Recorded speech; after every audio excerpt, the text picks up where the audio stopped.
Yeah, that definitely helps. I'm so sorry. I'm not really vocal or anything. I'm just that type of person. I'm that shy. But I really appreciate your advice. I totally feel ya. Well, it was so great to talk to you. I hope you have some kinky encounters in your future. Thank you. I hope you have a good day. Okay, you too. Bye-bye. That was great. Loved it. Loved it. I love everybody is really just like kink. What's that about? It's so funny because like I've got a lot of kink experience, but to be quite honest, I am not as kinky as I used to be, and it doesn't mean I won't be again, but it really serves a purpose for us, you know, in different stages of our life, and it's such a beautiful healing tool as well. I know that for me, being able to just have a conversation about the things I want and need, given that I've been in a lot of situations where people weren't respecting my boundaries and my needs, and just having that conversation makes me feel so fulfilled and in control of my sex life, and kind of like reclaiming a little bit of that power I feel like I have lost at other times. So I think that hold that thought, my kinksters and my non-kinksters. Well, hello. Hello, Zoe. Hi, John. I see that you want to talk about foreplay for anal sex. How exciting! Yes, super exciting. So actually, my girlfriend and I have been dating on and off for about 7 years now. And I was her first, and we have a really great relationship, and we're always trying new things. So recently, we've gotten super deep into foreplay. Yeah. And for my birthday, actually, she wanted to start having anal sex with me because she kind of saw that was the type of online content that I like watching the most, if you know what I mean. I do. And she just wanted to surprise me. Okay, so yes, this was the first thing I was gonna ask you. With anal sex, there's so much pressure to do it, and I don't think it sounds like you're pressuring your girlfriend into doing No, butt absolutely stuff. not. It Does was not actually sound her like idea. that. But I also want to make sure that she does not feel like that is something she must do in order to compete isn't the right word, but I don't want her to feel like she is obligated to do this. No, that's a great point. I agree totally. Actually, that's actually a topic of conversation that we've been discussing recently.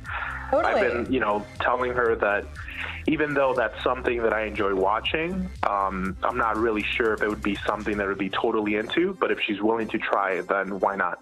Oh, John, that was the answer I wanted to hear. So it sounds like you're gonna make sure that everybody is on board before this is something you dive right into. I just know for a fact from personal experience, it's really easy to feel like this is something everybody's doing. I'm supposed to be doing this. I guess I'll fucking do it. But again, there is also so many people who love butt stuff that she might have just been like, no, wait, I really want to fucking put stuff in my butt. So let's talk about foreplay for anal sex. Now that we've crossed that hurdle. kind of eased into a conversation, sorry, I was a little bit nervous at first. No, totally. Now that we've eased into a conversation, since you're the sex expert, I just wanted to ask you, like, what are some tips that you have? Because just a little bit of information, we've been giving it a try in the last week about 3 times, and even though it's her idea and she wants to do it, she gets a little bit nervous. Even though I'm using KY jelly, extra lubricant, she's playing with a toy right before. And like what she's been telling me is she gets a little bit nervous. So, it's sometimes it goes in, sometimes it doesn't. Okay, I've got lots and lots of thoughts. First of all, KY is not the best anal lube. KY in general isn't great because it has glycerin and parabens in it, and it's really thin and runny. You're gonna want a thicker lubricant like Fliquid, Sassy, or Silk. I don't always recommend this, but if you aren't using condoms, oils are okay to use, but they aren't a #1 pick. Silicone lube is even more awesome because it does not evaporate like a water-based lube. What type of oils would you recommend? Again, I would actually point you to silicone lube beforehand, even though it is not organic like oils. Organic is misleading, and actually silicone molecules are designed to roll along the surface of the skin without being absorbed or evaporated.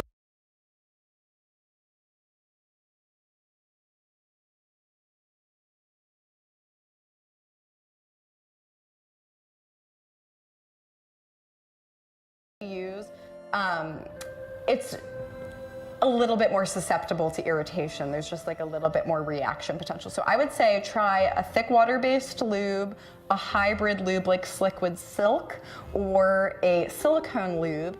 And if you would really like to, and only if you aren't using condoms, and Hello? Can you hear me? Hello? Sorry, I was just cutting in and out. Oh, That's no, it's actually fine. really interesting. I didn't know there was such complexity in the world of lube. Oh my God, yeah, that's like a whole other convo. We can talk about that after. We just went to the after. pharmacy and and thought that KY jelly would would take care of it. But you're absolutely right. I've heard of the what is it called again? Liquid silver? Oh, Sliquid Silk. Liquid Silk. I've heard about it. It sounds like it has some great reviews. I've seen it on Amazon. Well, there's also a lot of really great indie sex toy stores. I actually am the owner of Spectrum Boutique, and we carry only body safe lubes. And any lube from there is going to be, that is thicker, is a good pick. But also, like, you can totes send me an email later, and like I'll send you some links. But what I want to say about... Could you tell me what the link is to the website? Because that would actually be very handy. SpectrumBoutique.com. Spectrum like a color spectrum, boutique like a shop.com. That is where my sex toy store lives, and I think it's particularly relevant for this conversation. So doing a little one word, no spaces or dashes, just one word altogether. Yeah, they conveniently put it up on the screen for me. Thanks so much. So I have a conspiracy theory about lube actually, because I think it's really bonkers that like pharmacies where like most people run in and quickly buy shit, when they're in a pinch, just like run in and get the thing. It's really crappy ones. It's like, there's actually like lubricants that have like really, really harmful chemicals in them. Like we're talking like arsenic derivatives. It's pretty insane. Yeah, I've actually heard about that. Yeah, it's a very unregulated industry. One. Yeah, so that's why my store exists, to kind of like curate that and do the research for you. But let's get back to anal tips. Have you watched the movie Last Tango in Paris? Have you heard of that movie? I've heard of it. I'm sorry to say I have not seen it. Is there an anal So it might be like an it? urban myth. It might be, yes. It might be like an urban myth. So I just want to make sure, if it's actually not true, if you could please debunk it. Okay. It would probably help a lot of people watching the stream. Okay. So in the movie, in The Last Tango in Paris, the main actor, he's, what's his name? Really famous actor. There's like an anal scene, and they actually use butter, I believe. Oh, don't fucking use butter. That would be so bad. Don't use Crisco. Don't use makeup remover. Don't use anything that is not lube. I have to take another call, so I want to address your butt tips. So I'm gonna. Okay. Here's my hot takes. Lube. You already know about that. Take it slow. Wine and dine that butthole. I said that last time. Everybody loved that. I'm gonna say it again. Wine and dine the butthole. Also, make sure that you aren't forcing anything in. The butthole should literally eat whatever you're trying to insert. Like the butt is gonna do the action of like when it's ready. So you can literally try and back off as many times as you want, but you'll know because the ass will eat that finger or dick or toy or whatever when it's ready. Read some good educational books on butt I forgot stuff to mention something. It's the anal is from her to me.